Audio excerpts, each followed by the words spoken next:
Halo, assalamualaikum warahmatullahi wabarakatuh. Sherina di sini. Eh, Kali ini Sherina mau ingin menjelaskan sedikit atau tentang dasar-dasar if else pada percabangan di C++.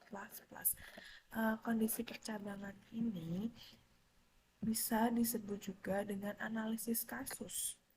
Apa sih analisis kasus itu? Percabangan di sini memiliki aksi dan kondisi. Nah, aksi ini akan dijalankan apabila kondisi yang dipasangkan dengan aksi ini yang bersangkutan bernilai atau terpenuhi, bernilai benar atau terpenuhi ya. Terus if else dalam C++ digunakan untuk menentukan pilihan dari suatu kondisi yang diberikan. Nah, cara kerjanya itu dengan menggunakan perbandingan atau logical operator.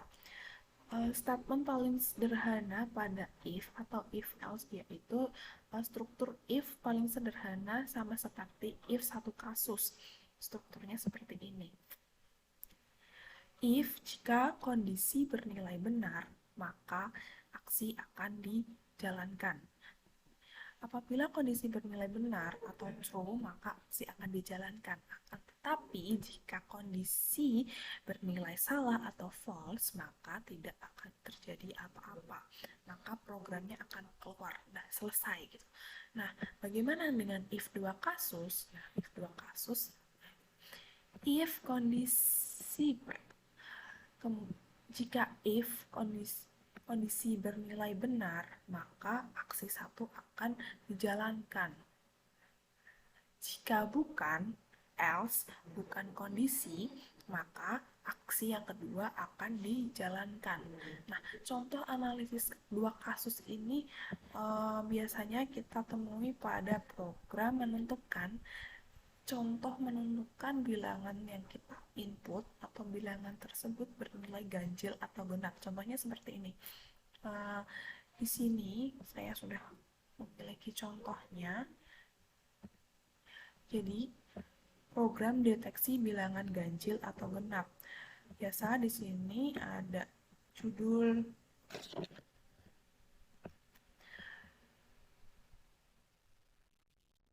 ada include IOStream using namespace as biasa.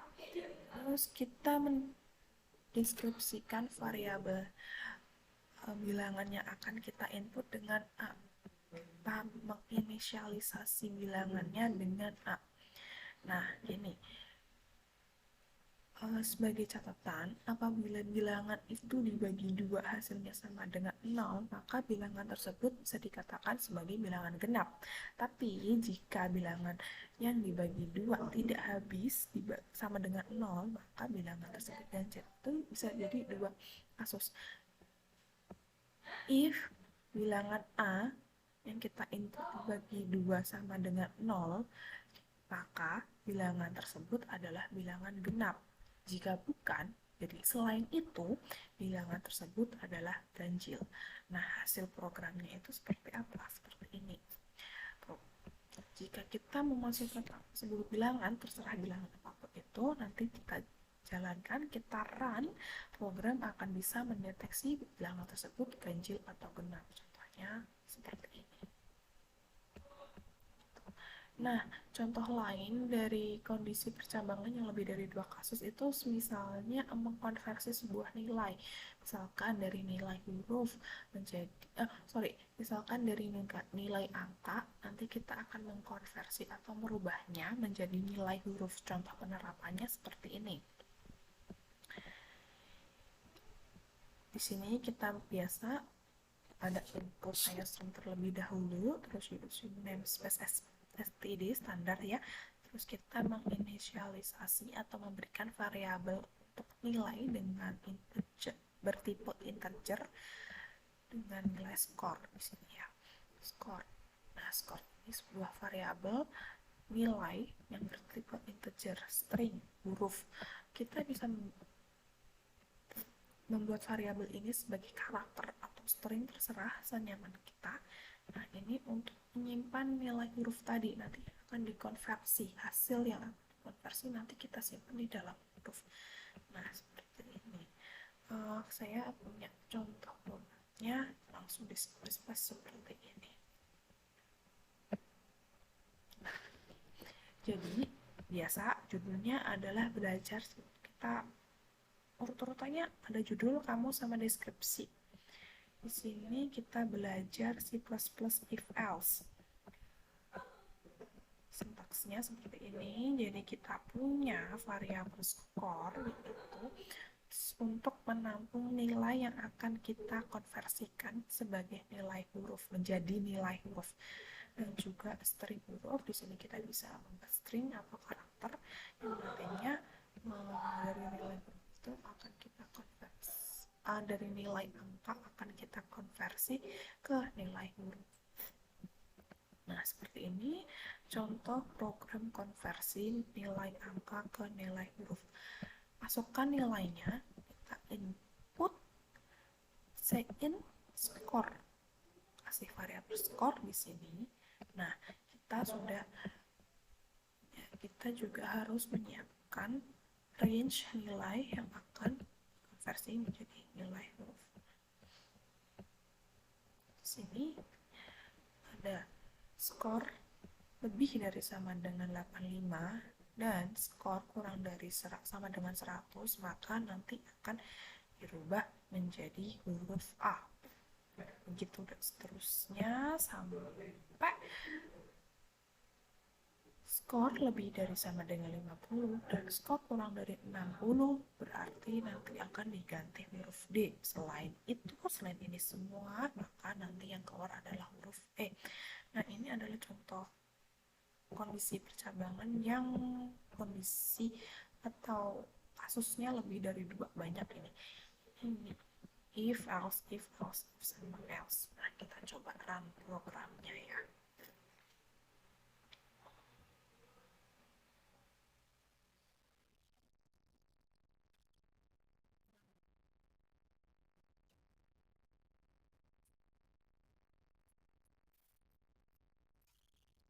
Programnya sudah keluar. Program konversi nilai angka ke nilai huruf. Masukkan nilainya. Misalkan kita mau menginput nilai 85. Jadi nanti setelah kita enter, angka 85 ini akan berubah menjadi nilai ke dalam bentuk huruf. Dan nilai hurufnya adalah A. Misal kita coba yang lain.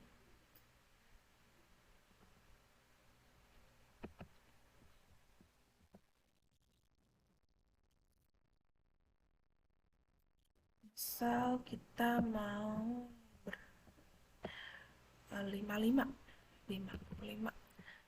Jadi di sini 55 nanti itu adalah huruf, nilai hurufnya akan menjadi huruf D. Apakah nilai hurufnya berganti dengan huruf D?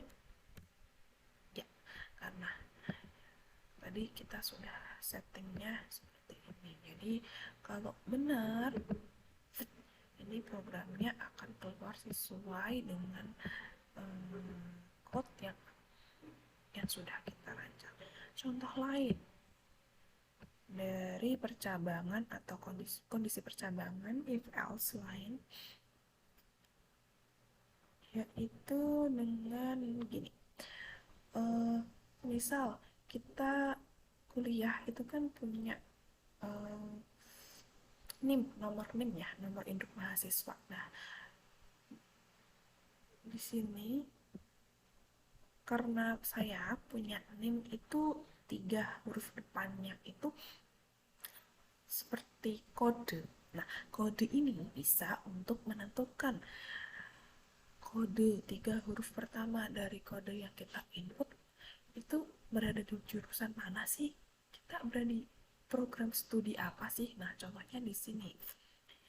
Selain itu juga bisa, oh ya, yang ini tadi untuk nilai.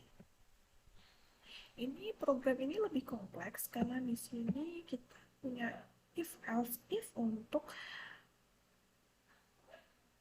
melihat kita ada di prodi mana sih, nomor induk ini ambil program studi apa sih, terus sistem input nilai KHS itu hasil ujian gitu kan. bahasa ujian. Di sini kita menggunakan if else juga, tapi divariasi dengan loop atau perulangan, blok perulangan. Setelah kita input nilainya, nah kita akan mengkonversi juga nilai yang kita input dengan bilangan atau angka tadi, kita konversi lagi ke nilai huruf. Nah, kita coba ya program ini.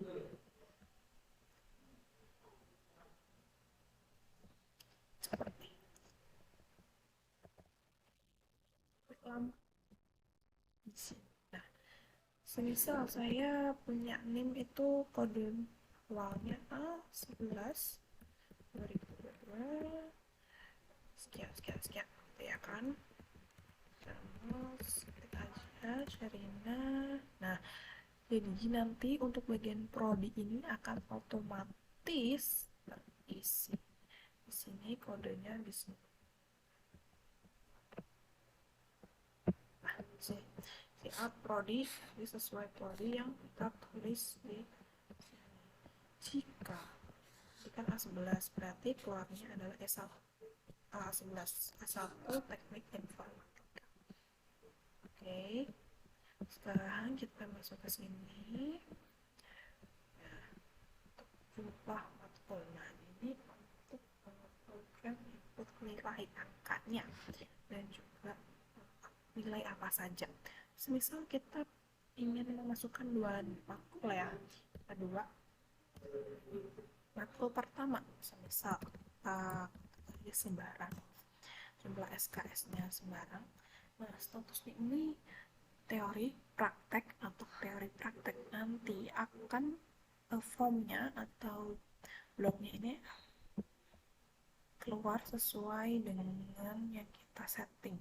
Semisal di sini ada teori, jadi nanti keluarnya dia cuma nilai tugas 1 tok untuk teori UTS, UASnya juga untuk teori. Semisal praktek juga sama, kemudian tugas UTS UASnya untuk teori, tapi nanti selain itu berarti teori sama praktek nanti kolom nilainya jadi banyak, ada nilai tugas untuk teori, nilai tugas untuk praktek, nilai UTS untuk teori sama praktek, nilai UAS untuk teori sama praktek juga. Nah, kita coba yang dashboard ini kita ketikkan dengan teori sama praktek. Kecil semua bisa atau besar semua bisa, karena besar saya sama aja sama. Masukkan ada tugas teori 5, terus 76 misalkan acak aja 77, misalkan 60, misalkan 55, misalkan 7. Nah, jadi nilai angka ini didapat dari rata-rata. Jadi nilai ini tadi semua dijumlah di rata-rata. Setelah itu kita dapat nilai rata-ratanya. Nilai rata-rata ini dikonversi ke nilai huruf.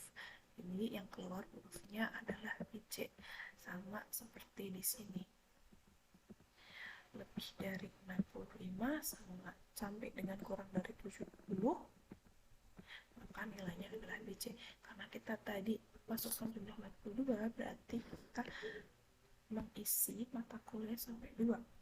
Berarti kita coba yang kalkulus misalkan. SKS-nya juga 4, tapi kalkulus ini kita isikan dengan teori saja. Nah, teori nanti keluarnya akan cuma seperti ini, nilai tugas 1 tok, nilai UTS 1 tok, sama nilai UAS 1 tok. Nah, selesai. Nanti nilai angka ini juga hasil dari rata-rata nilai yang sudah kita input.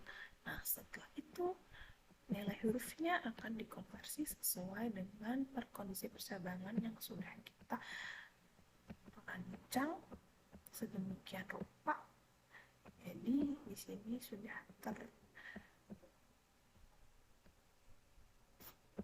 outputkan sesuai dengan code yang kita rancang di sini. Gitulah contoh dari penjelasan if else atau kondisi percabangan kali ini sebenarnya contohnya bisa di berbagai banyak hal ya, nggak cuman bilangan ganjil genap, nggak cuman menentukan prodi apa, terus mengkonversi nilai dari nilai bilangan ke nilai huruf, nggak cuman itu saja. Di luar sana masih banyak lagi contoh yang lain.